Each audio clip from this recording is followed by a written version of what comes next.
Have you noticed the signs along the roadway that are causing so much controversy? The state put them up in construction zones all across Ohio. But as News Center 7's Jim Oddie discovered, those signs are turning off some taxpayers who call them a big waste of money. He's here to show us just how much it's costing in this Wastebusters investigation. Jim? You know, is it your tax money at work or your money being wasted? These signs are popping up all over the place, yet there's a move on now to stop them before they spread to any new locations. People are seeing something new along the highway. Huge orange and green signs that proclaim the government is putting people back to work. And it's paid for by the federal stimulus program. But some taxpayers don't like the new signs. I think it's a waste of money, really, and it serves no useful purpose in that. I don't think the stimulus money has been used very wisely to start with. How much are we spending? Statewide, it's nearly $1 million. It's pretty typical of our government spending the $1 million on signs just to tell us that that's our dollars at work. Around Ohio, you can see the signs at 408 construction sites.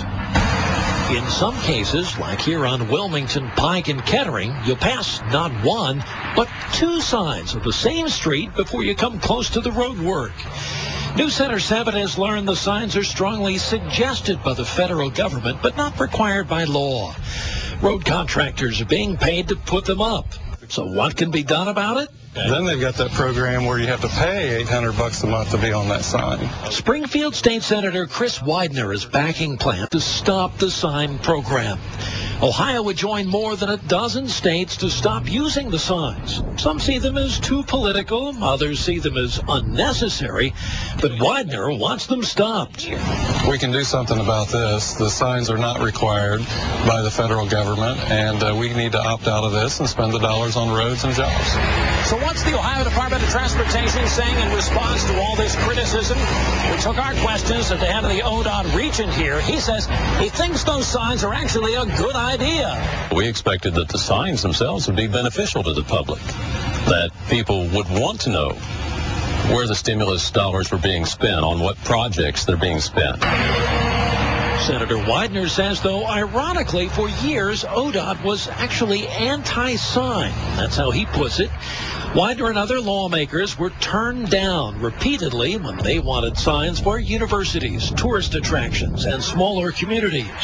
You can't have it both ways. You can't say no signs on public roads whenever we as representatives want to point out attractions or businesses or communities in our district, but at the same time say, but we can put up these big signs to say where these monies came from. We found there's a lot of information already available on the internet. State and federal government websites show us all of the stimulus projects in our area. Every truck on this map, for example, is another construction site. Although in some cases, like at the Byers Road widening project, the stimulus signs have gone up long before any construction.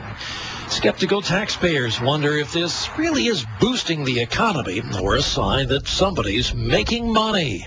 I'd like to have the company that makes the signs. Let's put it that way.